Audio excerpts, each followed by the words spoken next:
Hello friends, welcome to learn education centre. तो आज के इस वीडियो में हम लोग यूज ऑफ दीज यानी कि दीज का प्रयोग और दीज का प्रयोग से बनने वाला हिंदी से इंग्लिश ट्रांसलेट को सीखेंगे।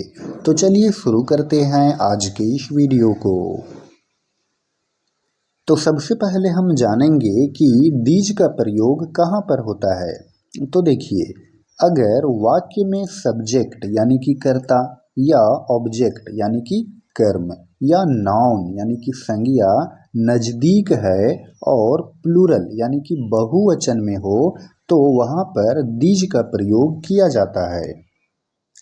इसका कहने का मतलब ये हुआ कि अगर कोई वाक्य रहेगा तो वाक्य में कर्ता हो या तो कर्म हो या तो उसमें दिया हुआ जो संज्ञा हो यानी कि जो ऑब्जेक्ट हो वो क्या हो, वो सामने होना चाहिए यानी कि वो नज़दीक में होना चाहिए। और उसमें एक दूसरा कंडीशन ये है कि वो बहुवचन में होना चाहिए यानी कि प्लूरल होना चाहिए। तब वहाँ पर हम प्रयोग करेंगे दीज का। तो समझ में आ गया दीज का प्रयोग। तो मोटा मोटी आपको ये समझना है कि दीज का प्रयोग हम वहाँ करेंगे जहाँ पर कर्ता या तो कर्म, ठीक है, या तो संज्ञा जो है वो नज़दीक में हो लेकिन बहुवचन में हो, तब हम प्रयोग करेंगे दीज का। जैसे कि यहाँ पर देखिए, यह किताबें हैं, यह किताबें हैं या तो ये सब किताबें हैं, ठीक है। तो यह किताबें हैं या तो ये सब किताबें हैं। तो यहाँ पर देखिए किताबें हैं यानी कि यहाँ पर रखा हुआ है, बहुत सारा किताब रखा हुआ है, तो हम कह सकते हैं कि यह किताबें हैं या तो ये सब किताबें हैं। तो सामने रखा हुआ है और वो किताबें जो है वो बहुवचन में है, तो यहाँ पर प्रयोग करेंगे दीज का। तो अब हम समझते हैं एग्जाम्पल्स। देखिए, यह किताबें हैं तो यहाँ पर प्रयोग करेंगे दीज का, और दीज के साथ हमेशा प्रयोग करते हैं आर हेल्पिंग वर्ब का। तो आर लगा दिए। अब यहाँ पर क्या है, तो यहाँ ऑब्जेक्ट में है किताबें, ठीक है। तो किताबें का इंग्लिश होता है बुक्स, ये प्लूरल में है। तो दीज आर बुक्स, यह किताबें हैं या तो ये सब किताबें हैं। ये बन गया इसका इंग्लिश ट्रांसलेशन। उसी प्रकार से है, यह तीन पंखे हैं, यह तीन पंखे हैं यानी कि यहाँ पर देखिए सामने पंखा है और वहाँ पर पंखा जो है वो प्लूरल में है यानी कि एक पंखा नहीं है, एक से अधिक है, तो वो प्लूरल हो गया। तो दीज लगाएंगे, दीज के साथ हमेशा आर हेल्पिंग वर्ब लगेगा।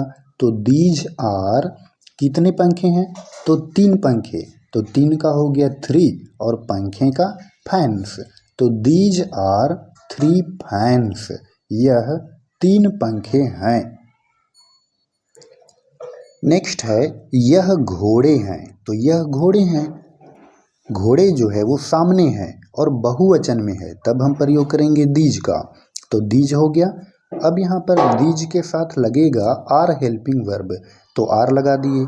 और उसके बाद देखिए यहाँ पर है ऑब्जेक्ट में घोड़े, ठीक है। तो घोड़े का इंग्लिश हो गया हॉर्सेस, ये प्लूरल में है, तो हॉर्स लिख के एस लगा देंगे, तो हॉर्सेस हो गया।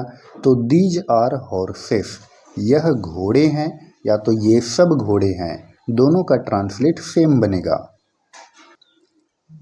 नेक्स्ट है, ये सब हाथियां हैं, तो ये सब हाथियां हैं, तो दीज हो गया। दीज के साथ प्रयोग करेंगे आर हेल्पिंग वर्ब का। उसके बाद देखिए हाथियां हैं, तो हाथी का इंग्लिश होता है एलिफेंट, लेकिन प्लूरल में है हाथियां, तो एस लगा देंगे। तो दीज आर एलिफेंट्स, ये सब हाथियां हैं।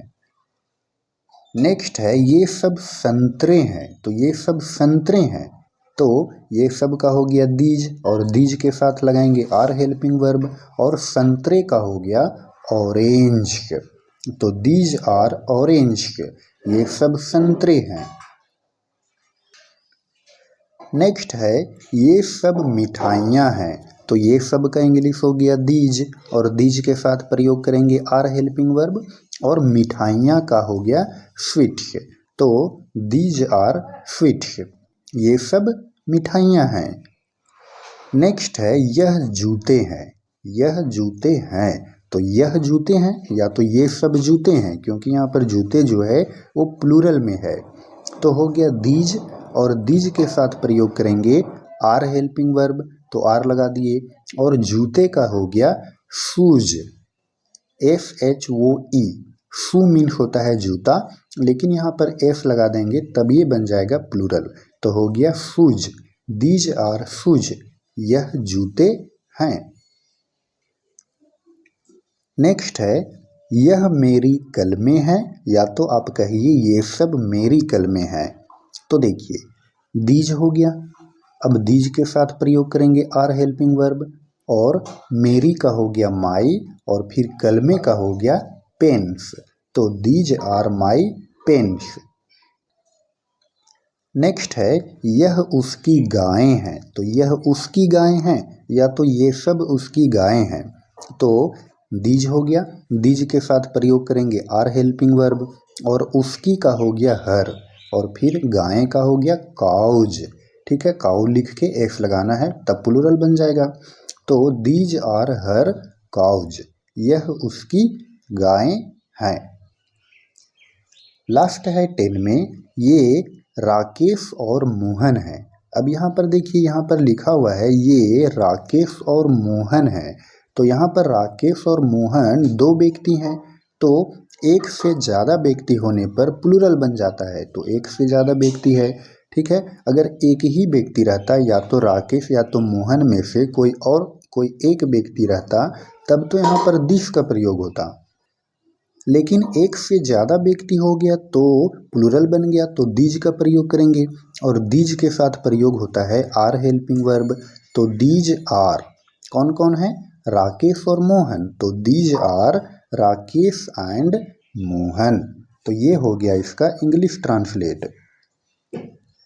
तो फ्रेंड्स, आई होप कि आपको यूज ऑफ दीज से हिंदी से इंग्लिश ट्रांसलेट बनाने के लिए अच्छे से समझ में आया होगा। तो अगर आपको ये वीडियो पसंद आया हो तो आप इस वीडियो को लाइक करें, और चैनल पर नए हों तो चैनल को सब्सक्राइब ज़रूर करें। धन्यवाद।